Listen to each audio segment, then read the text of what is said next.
बिस्मिल्लाहिर्रहमानिर्रहीम। अस्सलामुअलैकुम रहमतुल्लाहि व बरकातहू। डियर व्यूवर्स, क्या हाल है? उम्मीद है कि आप सब लोग खैरियत से होंगे।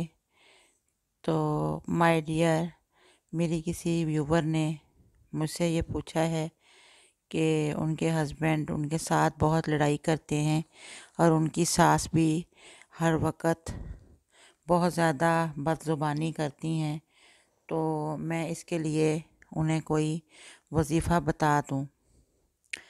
तो मैं ये वजीफ़ा आपको बता रही हूँ। सूरह शम्स मक्की सूरत है और इसकी 15 आयत और 1 रकू है।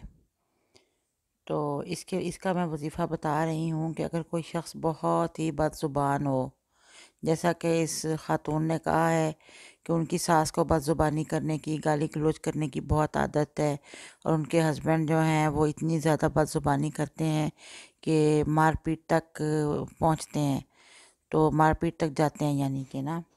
तो और ज़ुबान से बहुत ज़्यादा ऐसी बातें कहते हैं कि उनके दिल को बहुत तकलीफ़ पहुंचती है और वो कई दिन उन बातों को भुला नहीं पाती और डिप्रेशन का शिकार हो जाती हैं।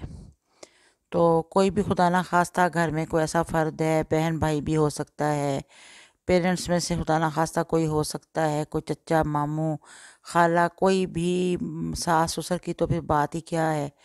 कोई भी ऐसा बड़ा या छोटा हो सकता है कि जिस घर में भी ऐसा कोई बदज़ुबान अगर एक फ़र्द भी हो तो उसने सारी फैमिली की ज़िंदगी या जीवन की हुई होती है।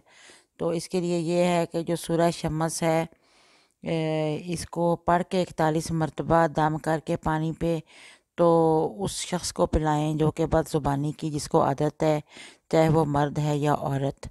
इंशाल्लाह 41 दिन आप पिलाएंगे तो उसकी बदज़ुबानी ख़त्म हो जाएगी और उसके किरदार में मोहब्बत, अख़ुवत, पाकीज़गी और सीरत उसकी अच्छी होगी और पाकीज़गी पैदा होगी और वो लड़ाई झगड़ा करना और बदज़ुबानी करना बंद कर देगा।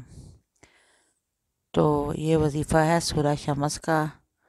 ये कुरान पाक की बहुत ही बाअसर सूरत है और ये जिन लोगों को ये मसला है वो इस पे अमल करें, इंशाल्लाह अल्लाह ताला उनके इस मसले को हल कर देगा।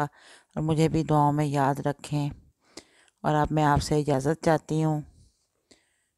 अल्लाह हाफिज़। अगर आप मेरी वीडियो को लाइक कर देंगे तो आइंदा भी मेरी वीडियोस आपको मिलती रहेंगी। अल्लाह हाफिज़।